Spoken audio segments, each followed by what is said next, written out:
আসসালামু আলাইকুম বন্ধুরা। এমপিও ভুক্ত শিক্ষকরাও বদলি হতে পারবেন, তবে এখানে কিছু শর্ত রয়েছে। তো যে শর্তগুলো 1 নম্বরে রয়েছে, দেখুন যে শুধু সমপদে পারস্পরিক বদলি হওয়া যাবে।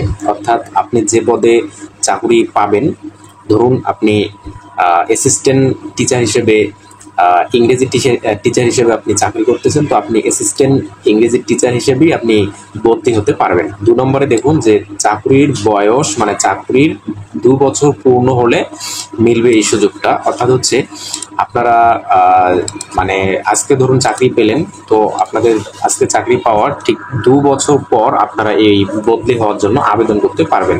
তার আগে আপনারা কিন্তু আবেদন করতে পারবেন না বদলি হওয়ার জন্য। 3 নম্বরে যে শর্তটি রয়েছে সেটি হচ্ছে যে চাকুরি জীবনে একবারই বদলি হওয়া যাবে।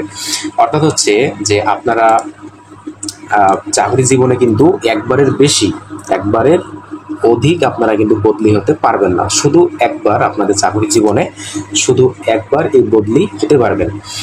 এবং 4 নম্বর যে শর্তটি, এটি হচ্ছে দেখুন আপনারা যে অন্য জেলায় বদলির আবেদন করা যাবে না।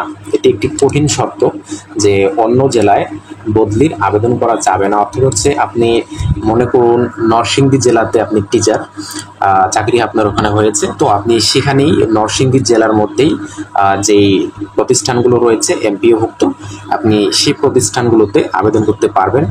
এছাড়া নরসিংদী জেলা বাদে অন্য জেলায় আপনি আবেদন করতে পারবেন না। তবে এখানে একটি যে নারীদের জন্য একটি সুবিধা রয়েছে, সেটি হচ্ছে যে এই নারীরা যারা নারী মানে প্রার্থী রয়েছেন বা নারী আবেদনকারী থাকবেন যারা, তারা হচ্ছে আপনারা আপনাদের স্বামীর জেলাতে আবেদন করতে পারবেন। অর্থাৎ হচ্ছে আপনারা আপনার স্বামীর জেলাতে আপনারা আবেদন করে বদলি হতে পারবেন। তো এই যে বদলির নীতিমালাটা, এই নীতিমালাটা কিন্তু শিক্ষক ফোরাম এটি তারা মানে প্রতিবাদ জানিয়েছে। তারা জানিয়েছে যে মানে যে শূন্য আসনের ভিত্তিতে যেন বদলিটা হয়, এই সিস্টেমটা যেন আসে। তো আশা করি ওই সিস্টেমটা হবে, যেন শূন্য আসনের ভিত্তিতে যে কোনো জেলাতে বদলি হওয়া যায়।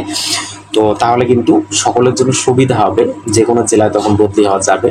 তবে এই যে নীতিমালা, এই নীতিমালা অনুযায়ী বর্তমানে কিন্তু আপনারা এক জেলা থেকে অন্য জেলায় বদলি হতে পারবেন না। তবে নারীরা আপনাদের স্বামীদের জেলায়, যেখানে আপনাদের বিয়ে হবে যে জেলায়, সেখানে আপনারা বদলি হতে পারবেন। তো বন্ধুরা, আজকের ভিডিওটি যদি ভালো লাগে অবশ্যই একটা লাইক, শেয়ার, কমেন্ট করবেন।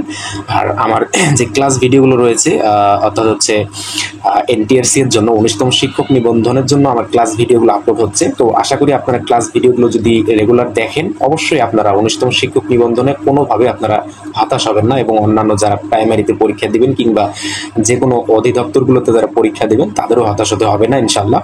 তো আশা করি আপনারা ভিডিওগুলো দেখবেন। তো বন্ধুরা, ভালো থাকবেন, সুস্থ থাকবেন, সকলের সুস্বাস্থ্য ও দীর্ঘায়ু কামনা করে ভিডিওটি আজকের মতো এখানেই শেষ করছি। আল্লাহ হাফেজ।